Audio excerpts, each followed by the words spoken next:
바울의 로마서. 죄와 은혜의 변증법. 인간 심리의 이중성과 신학적 구조의 철학적 이해. 1장. 서론 질문의 제기. 1. 결핍에서 솟아오르는 은혜의 역설. 바울이 말한 파열과 재탄생의 논리. 바울은 죄와 은혜를 대립시키지 않는다. 오히려 그는 대담하게 말한다. 불순종은 긍휼의 문을 열고 죄가 깊어질수록 은혜는 더욱 넘친다고. 이것은 윤리적 선행의 축적을 통해 은혜를 얻는다는 상식과 정면으로 충돌한다. 바울에게서 은혜는 상이 아니다. 성공과 의로움의 보상이 아니라 흔들림과 붕괴의 심연에서 솟아오르는 어떤 것, 즉 파열 이후에 찾아오는 재탄생이다.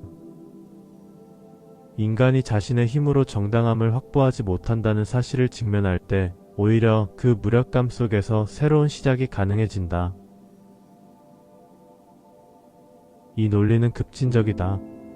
은혜는 선함의 정점이 아니라 결핍의 바닥에서 발생한다. 죄가 없는 영혼이라면 은혜를 경험할 이유가 없다. 자신의 취약을 부정하고 완전함을 가장하는 존재에게 은혜는 의미를 갖지 못한다.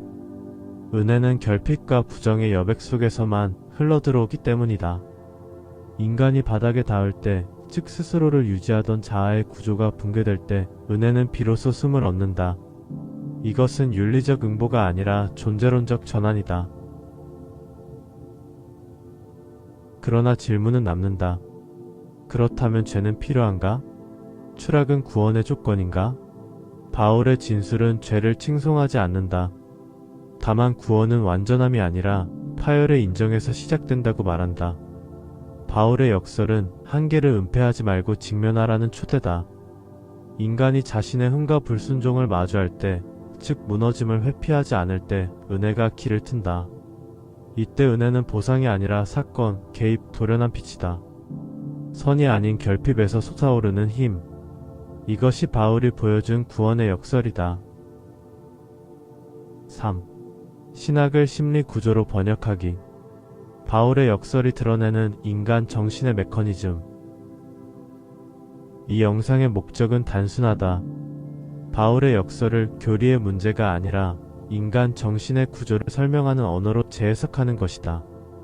죄가 더한 곳에 은혜가 넘친다는 그의 진술은 초월적 선언처럼 들리지만 깊이 들여다보면 그것은 인간 마음이 작동하는 방식을 정확히 포착한 기술이다. 즉 신학은 심리학과 철학의 다른 표현일 수 있으며 바울의 문장은 내면에서 일어나는 변화의 패턴을 묘사한 일종의 심리 기계도라 할 수 있다. 여기서 다루는 핵심 구조는 대극이다. 죄와 은혜, 부정과 긍정, 어둠과 빛. 이 대립항들은 서로를 무효화하는 적대적 개념이 아니라 오히려 서로를 생성하는 관계에 있다. 죄가 없으면 은혜도 없다. 어둠 없이는 빛이 드러나지 않는다. 부정이 없다면 긍정의 의미 또한 사라진다. 즉 인간 정신은 대극의 장 속에서만 자신을 새롭게 구성할 수 있는 방식으로 만들어져 있다. 바울의 역설은 이 상호의존적 구조를 정확히 꿰뚫는다. 이 글이 궁극적으로 말하고자 하는 것은 다음과 같다. 인간은 무너질 때 비로소 열린다. 죄, 실패, 추락, 수치. 이 부정적 경험들은 파멸이 아니라 틈이다. 은혜는 도덕적 승리의 보상이 아니라 자기 붕괴를 회피하지 않을 때 스며드는 어떤 사건이다. 즉 구원은 잘한 결과가 아니라 숨기지 않은 용기에서 나온다. 이 통찰은 상담, 명상, 트라우마 회복에서 반복적으로 나타나는 변화의 메커니즘과 정확히 맞닿아 있다. 무너짐을 통해 재구성되는 존재, 그것이 인간이며 바울의 역설은 그 구조를 가장 급진적 신학으로 표현한 언어다. 2장. 바울의 변증법적 구조. 죄를 통해 은혜를 본다. 1. 죄를 보이게 하기 위해 율법이 들어온다는 주장. 바울이 율법은 범죄를 더하게 하려 들어온 것이다 라고 선언할 때 그는 도덕적 규범에 대한 통념을 전복한다. 율법은 죄를 억제하는 장치가 아니라 오히려 죄를 보이게 하는 장치라는 것이다. 그렇다면 왜 금지가 죄를 드러내는가? 이 지점을 가장 섬세하게 설명해주는 틀 가운데 하나가 미셸 푸코의 욕망 분석이다. 푸코에 따르면 금지는 욕망을 단순히 억압하는 것이 아니라 욕망이 어떤 형태로 나타나고 어떤 방식으로 인식되어야 하는지를 규정하는 장치다. 다시 말해, 금지는 욕망을 지우지 않고 욕망의 지형을 그려낸다.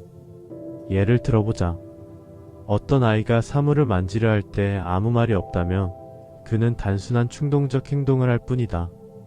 그러나 만지지 말아라는 말이 등장하는 순간 그 말은 그 사물을 욕망의 대상으로 호명한다. 아이는 비로소 가지고 싶은 무엇이 있다는 사실을 알아차리게 된다. 바울의 율법 이에도 정확히 이 지점을 겨냥한다. 율법은 질서와 규범을 정립하기 위해 주어진 것처럼 보이지만 그 효과는 정반대다. 율법은 그동안 무의식 속에 잠재해 있던 욕망을 의식의 표면으로 끌어올린다. 금지가 내면화되는 순간 욕망은 그 금지를 배경으로 몸의 감각을 통해 구체화된다. 평온하던 내면은 금지가 등장하자 갑자기 동요한다. 욕망이 깨어나는 것이다. 욕망이 깨어나는 순간 인간은 자신 안에서 분열을 경험한다. 나는 욕망한다. 그러나 욕망의 대상은 허락되지 않는다. 욕망과 주체, 욕망과 대상 사이의 간극이 드러난다. 이때 발생하는 내적 긴장이 바로 바울이 말한 죄의 출현이다. 여기서 죄는 단순한 도덕적 위반이 아니다. 그것은 존재의 근원적 균열을 체험하는 사건이다. 금지는 이 균열을 은폐하지 않고 빛 아래 드러내는 기능을 한다. 금지가 없다면 인간은 자신의 욕망을 인식할 이유가 없다. 그러나 금지의 목소리는 무의식 속 깊이 잠들어 있던 욕망을 깨워 인간을 자기 자신과 정면으로 마주하도록 만든다. 이러한 맥락에서 바울의 변증법은 단순한 신학적 교리가 아니다. 이는 인간 정신의 가장 깊은 층위에서 작동하는 존재론적 메커니즘이다. 금지는 욕망을 드러낸다. 드러난 욕망은 죄의식을 낳는다. 죄의식은 자아의 한계를 폭로한다. 그리고 이 폭로 없이는 은혜가 도달할 수 없다. 따라서 율법은 인간을 억압하는 도구라기보다 자기 내면을 비추는 조명장치다. 그 빛 아래에서 인간은 자신이 누구인지, 무엇을 원하는지, 어떤 어둠을 안고 살아왔는지 비로소 또렷하게 보게 된다. 불순종이 긍휼의 조건이 되는 논리. 결핍과 상실 속에서 드러나는 내면의 은혜. 불순종이 긍휼의 조건이라는 바울의 역설은 단순한 신학적 명제가 아니라 인간 존재와 심리 구조를 꿰뚫는 심오한 통찰을 담고 있다. 인간은 충만 속에서는 충만을 인식하지 못한다. 완전하고 안정된 상태에서는 내면, 깊숙이 잠재된 자기, 즉 이미 존재하는 내적 신성을 경험할 여지가 없다. 결핍은 그저 부족함이 아니라 인간이 자신의 내면을 직면하고 숨겨진 능력과 빛을 발견하게 하는 장치다. 불순종과 실패, 상실은 에고가 구축한 안정적 외피를 흔들고 무너뜨린다. 그 순간 인간은 외부의 힘이나 명령에 의존하지 않고 스스로를 마주하게 된다. 이 틈에서 비로소 긍휼, 즉 자기 안의 내재적 은혜가 드러난다. 결핍이 없으면 충만을 체험할 수 없듯 상실이 없으면 회복의 순간도 기적으로 느껴지지 않는다. 우리가 어떤 것을 잃어보지 않았다면 그것을 되찾는 순간의 충만함을 인식할 수 없다. 회복과 긍휼은 외부에서 주어지는 것이 아니라 내면에서 스스로 드러나는 경험적 사건이다. 상실과 불순종이 인간에게 부여하는 것은 단순한 고통이나 실패가 아니라 오히려 자기 자신과 직접적으로 마주할 수 있는 기회다. 그 기회를 통해 인간은 자기 안에 숨어있던 근원적 힘과 신성을 발견한다. 심리학적으로 보면 인간의 자아는 평소 자신의 결핍과 약점을 억압하며 안정과 통제를 유지한다.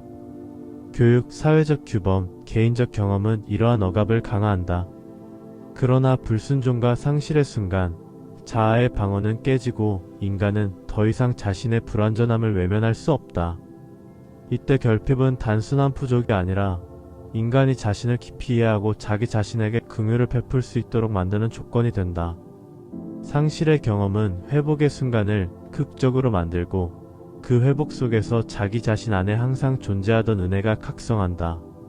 철학적으로 보면 결핍과 상실은 부정적 사건으로 치부될 수 없으며 존재가 자신의 근원적 구조를 드러내는 필수적 장치이다.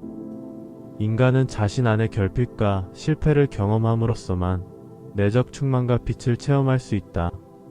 긍휼은 외부에서 오는 힘이 아니라 스스로 드러나는 자기 안의 신성이다.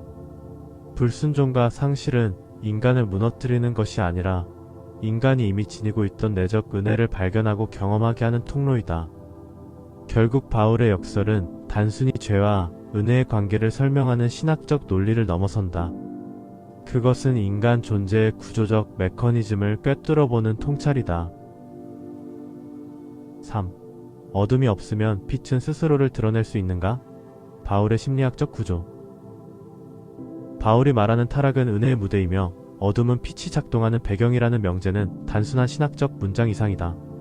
그것은 인간의 정신 구조를 설명하는 은유적 진실이며 존재가 자기 자신을 인식하는 방식에 대한 정밀한 통찰이다. 우리는 언제 자신의 가장 깊은 가능성을 체감하는가? 평온한 시기인가? 아니면 무너져 내리는 순간인가? 인간은 역설적으로 균열의 순간, 실패의 순간, 길을 잃는 순간에야 비로소 자신 안에 더 깊은 차원을 본다. 바울의 핵심은 이 역설에 있다.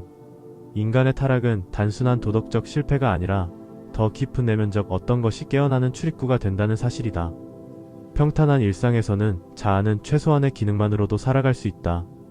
그러나 붕괴의 순간, 일상의 기능적 자아는 무력해지고 그 자리에 감추어진 내면의 가능성, 그가 은혜라고 불렀던 어떤 힘이 활동을 시작한다. 심리적으로 타락은 기존의 나의 해체이며 바로 그 해체가 새로운 자기를 등장시키기 위한 빈 공간을 만든다. 여기서 핵심 질문이 하나 생긴다. 어둠 없이는 빛이 정말로 작동할 수 없는가? 이 질문은 도덕적 판단과는 무관하다. 그것은 존재론적 구조에 대한 질문이다. 어둠이라고 불리는 심리적 붕괴, 혼란, 상실, 무능의 감각은 사실 빛 자체를 부르는 호출이다. 왜냐하면 인간은 밝음 속에서는 밝음을 보지 못하기 때문이다. 충만 속에서는 충만을 느끼지 못한다. 안정 속에서는 내면의 기반을 인식하지 못한다. 그러나 아무것도 의지할 수 없다고 느끼는 순간 인간은 비로소 자기 존재의 가장 깊은 중심을 감각하기 시작한다. 바울이 말한 타락의 무대란 바로 이런 심리적 현상이다. 어둠이라는 배경이 준비되기 전까지는 빛도 자신을 드러낼 장소를 갖지 못한다. 존재의 균열은 은혜가 스며들 틈을 만든다. 이때 은혜란 외부로부터 주어지는 신비한 선물이 아니라 기존의 자아가 무너져야만 드러나는 더 근본적인 자기의 층이다. 따라서 바울의 강조점은 단순한 종교적 경고가 아니다. 그것은 하나의 깊은 심리학적 구조를 요약한다. 인간은 무너지기 전에는 자신을 모른다. 길을 잃기 전에는 새로운 길을 보지 못한다. 어둠을 지나기 전에는 빛의 실제를 경험하지 못한다. 바울의 통찰은 결국 이렇게 말한다. 타락이란 파멸이 아니라 탄생의 전조이며 어둠은 빛이 자신을 드러내기 위해 반드시 통과해야 하는 존재의 배경이다. 4. 99마리를 떠나 단 하나를 찾는 이유. 성서 비유의 존재론적 심리학적 구조. 신약성서의 새 비유. 99마리를 두고 한 마리 양을 찾는 목자, 집을 떠났다가 돌아오는 탕자, 그리고 모든 재산을 팔아 밭에 숨겨진 보물을 얻는 사람은 단순한 도덕적 교훈이 아니라 인간 존재의 구조를 드러내는 심원한 은유다. 이 비유들은 하나의 동일한 패턴을 공유한다. 수많은 외적 것들 에고를 포기하고 단 하나의 본질 참나를 회복하는 여정이라는 패턴이다. 99마리는 인간이 사회적 적응 속에서 만들어낸 수많은 나들, 역할, 성취 이미지, 자존심, 습관적 정체성 즉 에고의 집합이다. 이 에고들은 우리를 지탱하지만 동시에 진정한 나를 가린다. 반면 목자가 찾아 나서는 단 하나의 양은 흩어지지 않은 중심성, 참나, 존재의 근원을 상징한다. 심리적으로 말해 인간은 삶의 노이즈 속에서는 중심을 잃은 줄조차 모르지만 어떤 계기에서 자신을 잃어버렸다는 절실한 감각, 길을 잃은 양의 체험이 찾아와야 비로소 자신의 중심을 탐색하기 시작한다. 탕자의 비유도 동일한 구조를 따른다. 그는 아버지의 품, 존재의 근원에서 떠나 먼 나라, 분리된 자아, 에고의 세계로 갔다가 철저한 상실, 빈곤, 모멸 속에서 다시 자신을 본다. 이것은 탕자의 귀환을 가능하게 한 것은 회개라는 단순한 도덕적 결심이 아니라 나는 누구인가? 라는 존재론적 각성의 순간이라고 볼 수 있다. 그는 실패 속에서 자신이 그동안 붙잡아왔던 나가 허상이었음을 깨닫는다. 즉, 존재의 근원을 알기 위해서는 잠시 그 근원으로부터 떨어져야 한다. 바울의 논리와 동일하게 타락은 은혜의 무대이며 잃어버림은 자기의 발견을 낳는 구조다. 모든 재산을 팔아 밭의 보화를 얻는 비유는 그 절정이다. 여기서 재산은 단순한 물질적 소유가 아니라 자아가 구성한 모든 경계와 방어, 나를 나라고 믿게 만든 심리적 장치들이다. 이 재산을 판다는 것은 탐욕을 버리라는 도덕적 명령이 아니라 에고의 폐쇄를 내려놓는 행위, 즉 내가 만들어낸 나의 붕괴다. 보물은 이 붕괴 이후 드러나는 참나, 존재의 광이 본래의 자아다. 이 세 비유는 결국 하나의 핵심을 말한다. 참나는 늘 그 자리에 있었으나 에고가 너무 많아 보이지 않았던 것이다. 고통과 상실과 분리는 실패가 아니라 진짜 내가 드러나는 통로다. 따라서 성서의 이 비유들은 착하게 살아라라는 윤리적 교훈이 아니라 존재론적 역설을 통해 인간 정신의 구조를 폭로하는 철학적 통찰이다. 버린다, 떠난다, 판다는 행위는 포기가 아니라 본래의 나를 되찾기 위한 해체의 의식이며 그 한 마리, 그 집, 그 보화는 결국 존재의 중심에 있는 나 자신을 상징하기 때문이다. 3장. 심리학적 분석. 인간 마음의 이중구조. 1. 인간은 긍정 부정 감정을 동시에 가진다. 마음의 양가성. 인간의 감정은 언제나 하나의 방향으로만 흘러가지 않는다. 마음은 단선적인 선이 아니라 두 줄의 강이 나란히 흐르는 폭수의 리듬을 가진다. 사랑이 깊어질수록 두려움도 깊어지고 신뢰가 단단해질수록 의심의 가능성 역시 더욱 분명해진다. 우리는 흔히 긍정 감정만을 유지하고 부정 감정을 제거해야 한다고 믿지만 실제 마음의 구조는 정반대다. 두려움, 사랑, 의심, 신뢰, 파괴, 창조는 서로 적대적인 관계가 아니라 서로를 조건짓는 상호규정적 관계다. 프로이트가 말한 사랑과 증오의 양가성, 그리고 융이 말한 그림자 섀도의 구조는 이 사실을 선명하게 드러낸다. 빛이 그림자를 필요로 하듯 사랑은 증오의 가능성 없이는 성립하지 않으며 창조는 파괴의 거친 에너지 없이는 결코 힘을 가질 수 없다. 감정은 억압될수록 사라지는 대신 형태를 바꾸어 다시 돌아온다. 사랑이 불안으로 변형되었다가 다시 집착으로 그리고 또다시 두려움으로 흐르는 것처럼 감정은 끊임없는 순환을 통해 자신을 드러낸다. 신뢰는 의심을 전제로 한다. 의심하고 질문할 수 없는 대상은 오히려 신뢰할 수도 없다. 창조 역시 파괴의 에너지를 잠재적으로 품고 있을 때 더 높은 밀도로 솟구친다. 감정은 서로를 밀어내는 적대적 요소가 아니라 서로를 살아있게 만드는 필수 조건이다. 그래서 마음의 건강은 한 감정을 죽이고 다른 감정만을 살리는 방식이 아니라 서로 대조되는 두 에너지를 하나의 전체로 호흡하게 만드는 통합 과정에서 일어난다. 이러한 양가성은 단순한 심리 구조가 아니라 인간 존재의 근본적 조건이다. 인간은 언제나 두 가지 힘, 사랑과 공포, 신뢰와 의심, 생명성과 파괴성을 동시에 품고 살아간다. 명료하고 단정한 감정 상태란 사실상 존재하지 않는다. 오히려 성숙이란 나 안에 서로 다른 두 힘이 서로를 인정하고 공존하도록 허용하는 과정이다. 우리는 어둠이 존재하기 때문에 빛을 알고 상실이 있기 때문에 충만을 느끼며 파괴적 충동이 있기 때문에 창조의 기적을 경험한다. 마음의 양가성은 불완전의 증거가 아니라 살아있는 인간 정신의 가장 근본적 구조이다. 어둠과 밝음은 왜 분리되지 않는가? 가치 지각의 대조 원리.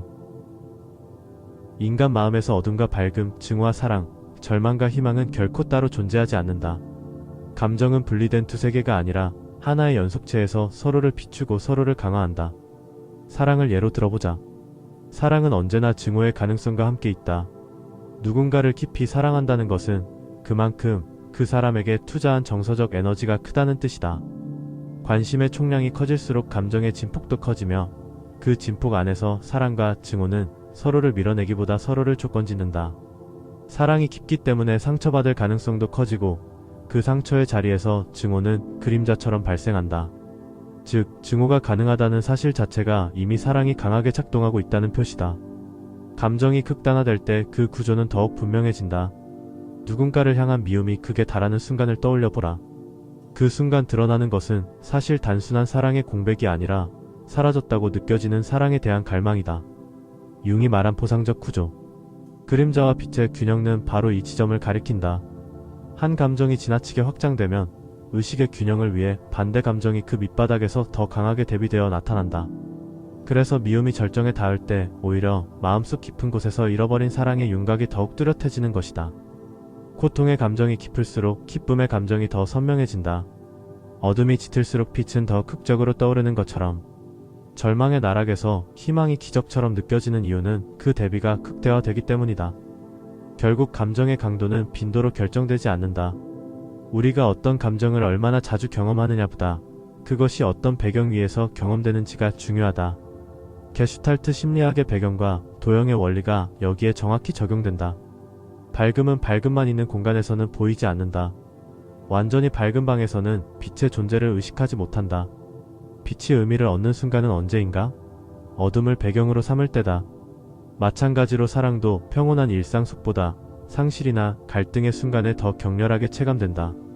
인간의 마음은 대비를 통해 의미를 감각하는 구조를 갖고 있기 때문이다. 이렇게 보면 어둠과 밝음은 적대적 힘이 아니라 서로의 의미를 만들어내는 동반자다. 인간의 감정 세계는 이 대조와 순환의 구조 속에서 깊이를 얻는다. 그리고 이 구조를 이해하는 순간 우리는 더 이상 어둠을 두려워할 이유가 없다는 사실을 깨닫는다. 어둠은 빛의 적이 아니라 빛이 스스로를 드러내기 위해 반드시 거쳐야 할 무대일 뿐이다. 3. 드라마와 영화가 보여주는 감정의 진실. 대립이 의미를 만든다. 인간의 감정 구조를 가장 직관적으로 보여주는 장면들은 종종 드라마와 영화 속에서 발견된다. 이야기의 세계는 정교한 심리학 실험실처럼 작동한다. 그 안에서 우리는 선과 악, 절망과 희망, 추락과 구원이라는 감정의 극적 대비를 관찰하며 왜 인간의 마음이 본질적으로 대조를 통해 의미를 감각하는 존재인지 확인하게 된다. 가장 먼저 눈에 띄는 것은 빌런의 악함이 영웅성을 빛나게 만든다는 사실이다. 어떤 이야기든 척대 세력이 약하면 영웅의 존재감도 옅어진다. 반대로 빌런이 강력해질수록 영웅은 더 입체적이고 더 고귀한 존재로 떠오른다. 이는 단순한 플롯 장치가 아니다. 심리학적으로 말하면 적의 세력은 주인공의 깊이 성격 내적 힘을 드러내는 촉매다. 인간의 마음도 같다. 우리가 자신의 용기, 지혜, 사랑을 발견하는 순간은 언제나 대적할 무언가가 있을 때다. 외부의 악은 내부의 선을 비추는 거울이다. 또 하나의 중요한 법칙은 절망이 깊을수록 희망은 더 찬란하게 체감된다는 점이다. 희망이 희망으로 느껴지는 이유는 절망이라는 배경 때문이다. 감정은 절대량이 아니라 변화량으로 지각된다. 바닥 가까이 떨어졌을 때 다시 떠오르는 순간이 유난히 강렬하게 느껴지는 이유는 감정의 기울기 자체가 하나의 드라마를 만들기 때문이다. 따라서 희망은 밝아서 빛나는 것이 아니라 어둠을 돌파하기 때문에 빛난다. 이 원리는 자연스럽게 세 번째 명제로 이어진다. 감정은 차이를 통해 의미를 얻는다. 슬픔이 슬픔으로 의미를 갖는 것은 기쁨과의 대비 속에서다. 무미건조한 일상에 갑자기 찾아온 작은 즐거움이 유난히 소중하게 느껴지고 고통 중에 만난 작은 온기가 곧바로 은혜처럼 느껴지는 것도 같은 이유다. 우리의 감정은 절대적 기준이 아니라 무엇과 비교되는가라는 상대적 구조 속에서 색과 형태를 얻는다. 이 모든 사실은 인간 감정 구조가 근본적으로 대립의 역동성 속에서 작동한다는 것을 말해준다. 어둠과 빛이 서로를 규정하고 절망과 희망이 서로를 강화하며 악과 선이 서로를 드러낸다. 영화 같은 이야기의 세계는 이 역학을 극적으로 표현해줄 뿐이다. 감정은 혼자 존재하지 않는다. 언제나 어떤 다른 감정에 기대어 의미를 획득한다. 그러므로 인간의 심리적 성장은 한 가지 감정을 제거하는 것이 아니라 서로 대립하는 감정들이 만들어내는 긴장과 대비를 이해하고 그 흐름을 전체로서 받아들이는 과정이다. 4. 돌아온다는 것은 처음부터 거기 있었음을 아는 과정이다. 탕자의 심리적 존재론적 순환 구조. 탕자는 처음부터 아버지와 함께 있었다. 사랑과 단 한 번도 분리된 적이 없었다는 뜻이다. 그러나 바로 그 이유 때문에 그는 사랑이 무엇인지 알 수 없었다. 충만 속에 있는 사람은 충만을 느끼지 못한다. 그래서 그는 세상으로 나아간다. 이것이 불순종의 출발이며 동시에 존재의 탐구가 시작되는 첫 장면이다. 사랑의 부재를 느끼지 못한 자는 사랑을 알 수 없다. 그러므로 탕자의 여정은 단순한 도덕적 일탈이 아니라 결핍을 통해 충만의 본질을 배우는 심리적 장치다. 아버지와 함께 있던 그는 사랑을 경험하지 못한 채 사랑 안에 있었다. 그래서 그는 사랑을 찾으러 세상으로 나아간다. 사랑을 찾기 위해 사랑 밖으로 나간 것이다. 그래서 그는 스스로 밖으로 나아가 깨지고 무너지며 고통의 바닥에서 자신의 결핍을 처음으로 본다. 여기서 우리는 한 가지 질문을 던져야 한다. 사람은 충만을 경험하기 위해 반드시 상실을 통과해야 하는가? 바로 이 질문이 탕자 비유의 핵심 구조를 드러낸다. 세상으로 나아간 그는 방황 속에서 자신이 누구인지 모르는 존재적 불안을 경험한다. 자기 자신과 멀어질수록 고통은 더 명확해지고 그 고통은 하나의 신호가 된다. 돌아가라는 신호, 즉 귀환의 동력이다. 고통은 인간을 파괴하기 위해 오는 것이 아니라 중심에서 벗어난 자를 다시 중심으로 부르기 위해 발생한다. 결국 그는 돌아온다. 그러나 돌아온다는 것은 단순한 폭기가 아니다. 처음에는 알지 못했던 사랑을 결핍을 통과한 후에야 깨달음으로써 만나는 사건이다. 충만은 결핍의 심연을 지나온 자만이 경험할 수 있다. 돌아온 순간에야 그는 비로소 처음부터 자신을 감싸고 있던 사랑의 품, 아버지 근원, 그리고 참나를 인식한다. 이 구조는 단순한 종교적 비유가 아니다. 인간 정신의 보편적 순환 구조다. 예수의 한 알의 씨앗이 죽지 않고서는 열매를 맺을 수 없다는 말씀, 바울의 내적 죽음과 부활의 체험, 그리고 많은 신약에 나온 예수가 말씀한 비유들이 동일한 패턴을 공유한다. 죽음과 부활, 상실과 회복, 결핍과 충만. 이 구조는 성서의 일관성을 말해줄 뿐 아니라 성서를 만들어낸 인간 존재의 심층 구조를 그대로 반영한다. 인간은 충만 속에서 충만을 모르고 빛 속에서 빛을 보지 못한다. 그래서 그는 어둠을 통과한다. 그 어둠이 빛을 보이게 한다. 탕자는 처음부터 아버지와 함께 있었지만 멀어지고 돌아오는 순환을 거쳐야만 아버지를 알게 되었다. 이것이 존재의 역설이며 우리 마음의 가장 원초적인 진실이다. 귀환은 언제나 이전보다 더 깊은 귀환이다. 왜냐하면 돌아온 그 순간 우리는 비로소 처음부터 거기 있었던 것을 처음처럼 깨닫기 때문이다. 4장. 신과 인간의 관계. 심리학이 신학을 반영하는가? 1. 죄가 은혜를 열고 불순종이 긍휼을 가능하게 한다. 바울의 역설을 심리학적 존재론적으로 해석하다. 바울이 말한 죄와 은혜, 불순종과 긍휼의 역설은 단순한 도덕 교훈이 아니라 인간 의식의 구조를 드러내는 깊은 상징적 언어다. 여기서 죄는 누군가를 잘못 대했다는 윤리적 실패를 넘어서 자기 내부가 갈라지고 균열되는 순간을 가리킨다. 인간은 스스로를 온전하고 괜찮은 존재로 유지하려는 강한 자기 이미지를 가지고 살아간다. 그러나 금지, 모순, 실패를 겪는 순간 그 이미지는 산산이 깨지고 자아는 더 이상 스스로를 보호할 수 없는 내면의 심연으로 떨어진다. 바로 이 지점에서 바울은 죄가 발생한다고 본다.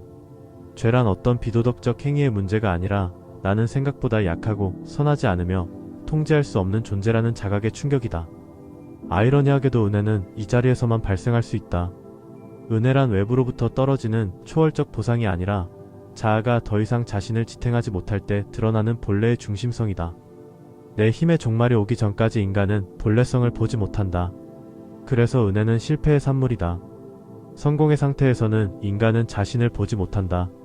하지만 실패, 죄책, 붕괴의 순간에는 나는 누구인가? 라는 존재론적 질문이 발생한다.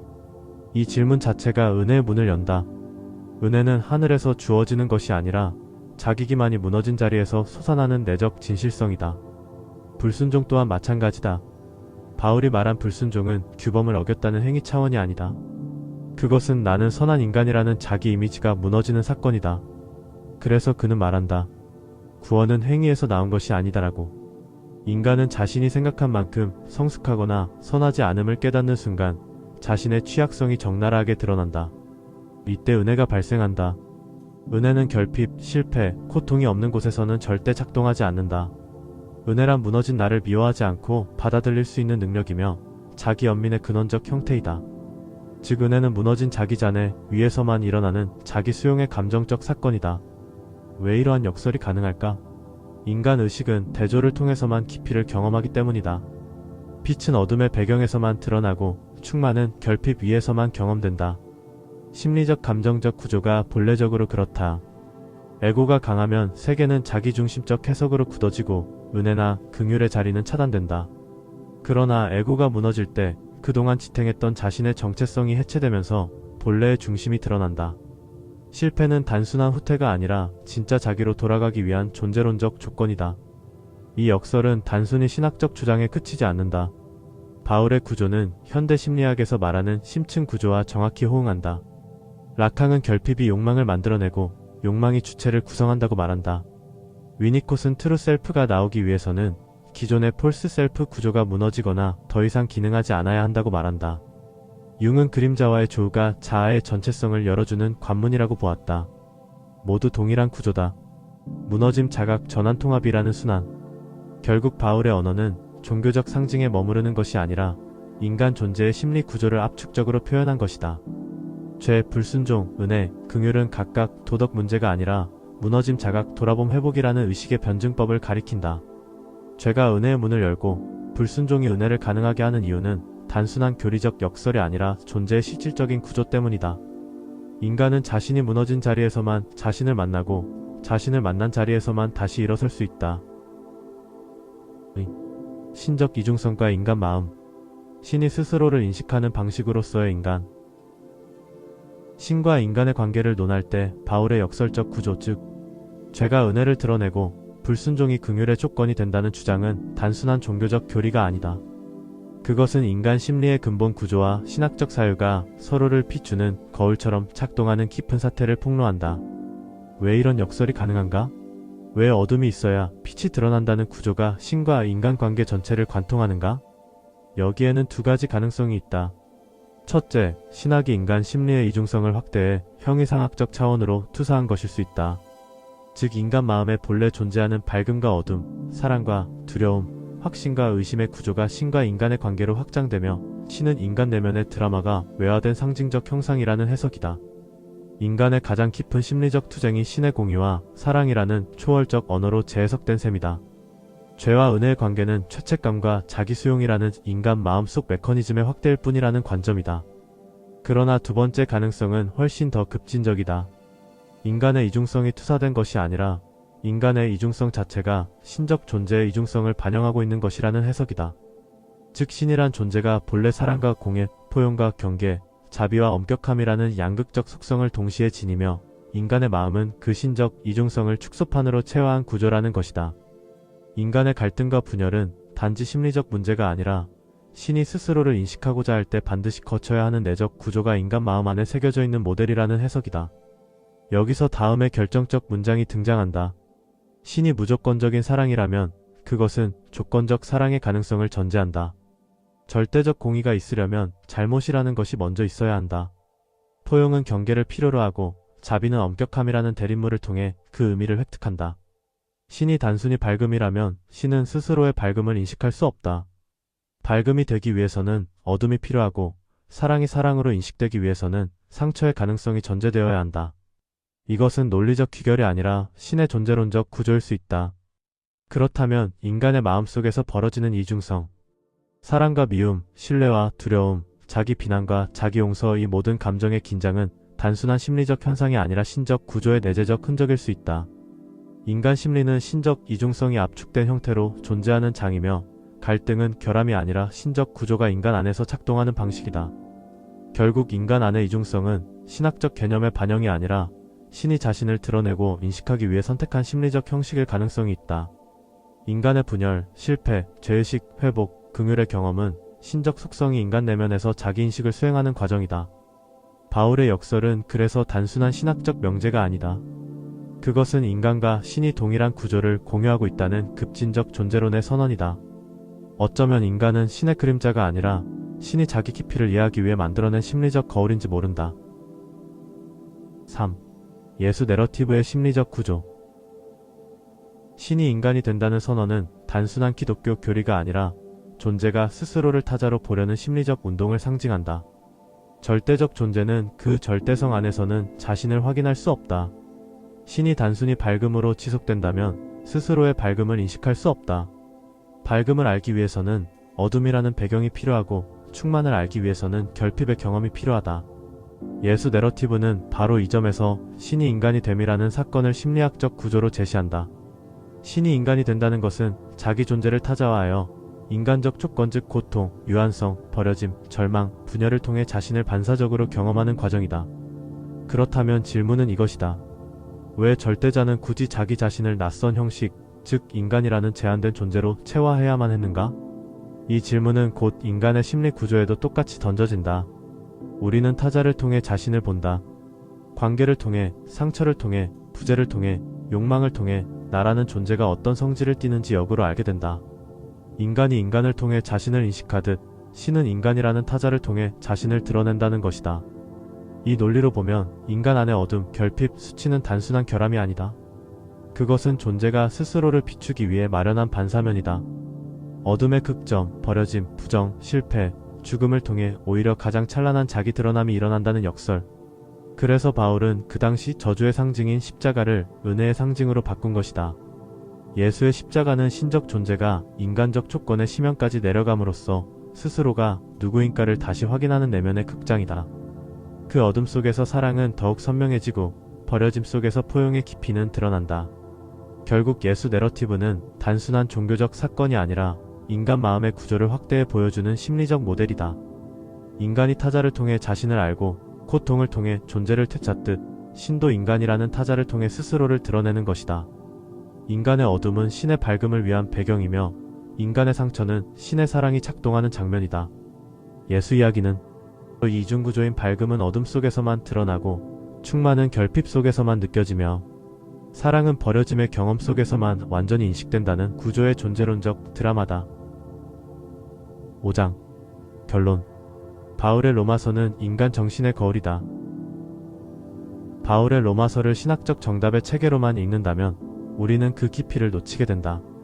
로마서가 보여주는 것은 교리의 옳고 그름이 아니라 인간 의식이 어떻게 어둠을 통과해 자신을 다시 발견하는가라는 근원적 구조다. 어둠을 경험하지 못하면 밝음을 알아볼 수 없고 결핍을 겪지 않으면 충만을 체감할 수 없다. 밝음은 언제나 대비를 요구한다. 정신분석이 말하듯 결핍은 욕망을 낳고 욕망은 충만의 경험을 가능하게 만든다. 영성의 언어로 말하면 상실은 빈틈을 만들고 그 빈틈 속에서 초월적 자각이 발생한다. 바울이 말한 죄가 은혜를 넘치게 한다는 역설은 단순 신학이 아니라 인간 마음의 구조적 사실에 대한 통찰이다. 인간 마음은 하강 발견 회복이라는 하나의 보편적 운동을 한다.